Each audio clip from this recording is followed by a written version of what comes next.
Lisa, and this is One Lisa Show, and today we are reviewing what I made. This week I worked on this for a couple of weeks, but it's the Burda style 6143. I'm going to show you the envelope. I'm going to show you the line drawings. It's basically a sheath dress, as you can see, with a front zip, and then there's variations to it. The variations are, first off, there's two different belt styles. There's one that is closed with snaps, and then there's a tie belt. There are short gathered sleeves or 3/4 length fitted sleeves that have darts. There is a patch pocket in the front, or you can go for an optional frill down the side and around the neck. I made view B, except I did not make the belt. I'll show you this here shortly. Burda Style says this is an average difficulty pattern, and it comes in sizes 8 to 18 US. There are no size ranges on this pattern envelope. I had to go to the Simplicity website to see what my size would be. Based on my measurements, I went with the largest size, which was the 18. The 18 is in inches for a 38-inch high bust, a 40-inch bust, a 32-inch waist, and a 42-inch hip. Now, I will say I am a 44-inch hip, I am a 34-inch waist, and I am a 40-inch bust. So I really should have been a size bigger, but this fits fine. Seam allowances are included on this pattern. I did see on Pattern Review's website, one person did comment that they did not feel the seam allowances were in the pattern. Mine were. I had no problems lining things up. Everything was nice. It does fit right, and it's a perfect fit for me. So basically, if you go by the measurements, and I was able to then size down to the 18, which is the size that was available on this envelope. And I feel it fits very well. You do need interfacing. You also need a zipper. And if you're going to use the snaps on the belt, you want to make sure you have some snaps or a closure, maybe buttonholes. They do suggest cotton fabrics and cotton blends. It says step by step. There are steps. There are plenty of steps. Are they easy to understand? No. So let's get into the nitty gritty. I'm going to show some pictures of me wearing this while I talk to you. Burda does give plenty of instructions. I had to rely heavily on the pictures. And also I feel like they do leave some things out. I started out feeling really good with these instructions. They start out with like the simple thing, like the bust dart. Usually when you do a top that has darts or an item that has darts, you kind of do those darts first. They don't mention anything about doing any stay stitching, which wasn't the end of the world with this particular fabric because it was a quilting cotton. I was able to figure it out. I stressed about things that when I got done, I shouldn't have stressed out about because you know what? I have a seam ripper. And it's great. This is my seam ripper. I probably could use a new one. I think I ended up getting this from my sister at some point. I borrowed it from her years and years ago when we were in high school, and I've kept it ever since. I am scared of zippers. I'm going to say it. I've done a few zippers. I'm still scared of them. I've never done an invisible zip. This zipper, I did a lot of hand basting before I did my actual sewing, and even then I used a lot of contrasting thread color, so it'd be easy to pick out all the basting stitches and the hand sewn stitches. But I did get it in. It's not perfect, but with a busy print, you really can't tell. So the benefit to being a confident beginner that's not confident in zipper insertion is if you use a busy print, it's harder to see if you weren't perfect. So I will continue to do zippers with busy prints, knowing that when I do them, nobody's really going to notice unless I really effed it up.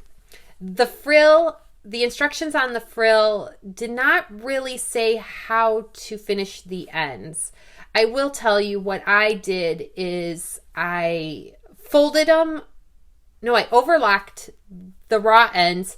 Then I folded and pressed them down. I feel like they said to do a 5/8 inch hem, and I think that's wrong. It would have made a very skinny frill. I guess it depends on how wide of a frill you want. I thought this was perfect. I eyeballed mine. The instructions on how to gather the stitches, that was all fine. The instructions on the frill, that was fine. The zipper instructions I had the hardest time with. The instructions for the sleeve insertion, I've done tons of sleeves. I feel good with sleeves, but for some reason I second guessed my sleeve insertion, and so I actually ripped out one of the sleeves and did it again. I do have a couple of gathers here, but they're more of like tucks, and I figured since one, I just wanted them to look the same, and they do. Overall, the instructions, you have to really just go for it and know that if you mess up, you have to unpick it. They're not the worst, but they're nowhere near as good as they could be. I get it. Burda style instructions have English, French, and Spanish all lined up, and the pictures are where I really had to focus on because they don't tell you to do certain things. Like they don't necessarily say press your seams, or it might say press your seams in one step and then another step it doesn't mention that at all. So they could always be better. I think Burda style instructions are some of the harder instructions because you really have to have an initiative to go with it. You're going to either say, yep, this is what I'm doing. I'm going to read it exactly how it says, and that's all I'm going to do. Or you might have to have that little saying, you know, I feel like I should finish my edges or I should press my seams, because it doesn't always say that. Their pattern pieces too are a little hard to read, and they don't give a lot of notches. So if you are a notch matcher-upper, I definitely am a notch matcher-upper, it's a little tougher. So even on the body of the dress, there is a front seam.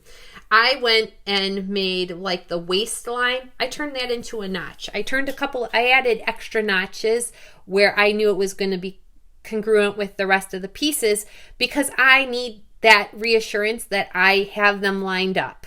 That's just me. I am that person. I do a lot of pins. That's me. So the instructions, take them with a grain of salt. Definitely read through them first. That's what I did. It does make it easier, and some stuff I've done before. I've done sleeves. I've never done like frills like this, and I'm not really good with zippers or feel good with putting in a zipper.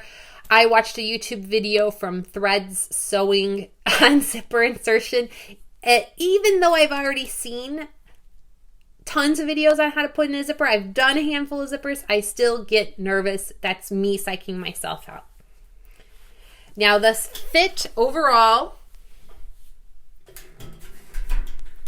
I did not do the belt because I have a lot of tie belts now making dresses. And I will say that this is similar to an A-line style, just basic dress. There's some bust starts here. If I will make this again because I really like it. Just so you know, I really like this dress. And now that I've made the pattern once, I know I can whip it out again and do another one a lot quicker and nicer. This was basically a wearable muslin. Here are my suggestions if you want to try this pattern. Number 1, go for it. Number 2, read your instructions first. Number 3, take if you're into pockets, because I love pockets, I would insert pockets right where the waist is. I would take a pattern of a dress that has pockets, I would steal that pocket pattern piece, and I would make 2 pockets for this dress. This is what this dress is missing, is pockets, inseam pockets. Look, I can't say that enough. I feel like I might rip out the sides and put in pockets. I have plenty of this fabric, and I do like this dress. Someone like me that has not a lot of waist definition because of my bust size, it would be nice if I had a smaller bust and I can take this in just a little more like that. But because I can't, you see this is the blousiness. My boyfriend definitely picked that out right away. He's like, oh, it's a little blousy. And that's okay. You need that for ease of movement and for the chest. But I feel like if I had this come in a little bit, since the zipper is, I used a 22-inch zipper, it goes all the way down. It goes all the way down to here, my zipper. To put it on, I really only need to open it to here. So having that extra bit, I might actually take this in a little more on the side seams and then let this flare out slightly so it has more of a curve for someone that has that shape I have. I might try that with the next one.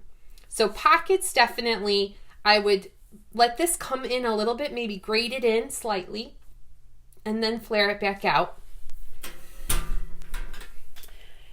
I'd also like to try it in a flowier fabric, maybe a lightweight twill or a viscose. A cotton poplin would even be really nice too, because there'd be a little structure to hold the frill up. And I wouldn't be missing if this was a collar stand and not a frill. I'd be fine with that. So there's a lot of options. Once you feel confident, I'm already thinking different things I would do. The sleeves turned out great. I'm happy with it. I'm really happy with this zip.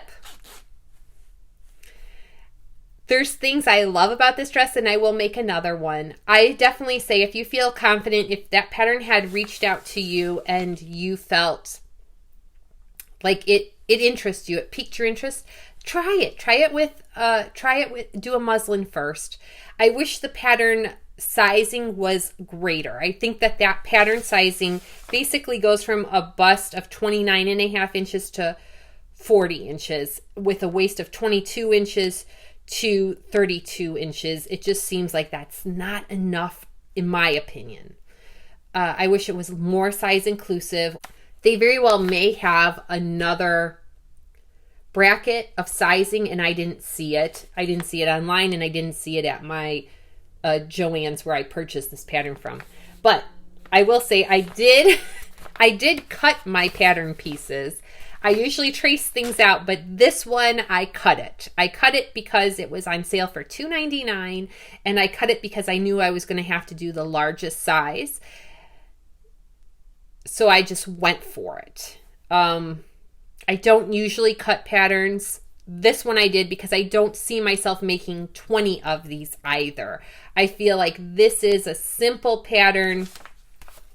I would like to try this version as well, but I did get a kick out of this version. So I don't see myself having like a wardrobe of 5 or 6 of these, maybe a couple.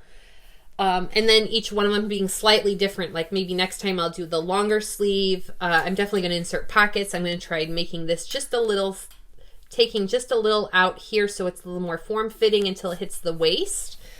And then a flowy fabric I think could make a big difference in how it lays on the body as well. And I really did after I got the frills done and I was getting towards the end of this project. I was chuffed to bits. I was excited about it. My boyfriend did tell me I look good in it. I feel confident in it. I usually do a gathered skirt on my dresses, but this one isn't, and I do like it. I'm really pleased, and I can see myself wearing this to work, definitely, even though this is a wearable muslin. I hope you found this video useful. And I hope it helps you decide if you want to make the Burda 6143. Actually, for someone that doesn't do a lot of Burda patterns, I'm really happy I did go for it and I barreled through. If you found this video at all useful, please leave a comment below and let me know if you were planning to make this dress, if it's in your stash, if you have made it, and if you have any tips or tricks that you can share with others. This is a fun dress, and I'm really pleased with how it came together, and I know the next one will be super quick, and I already have that confidence now in making that first.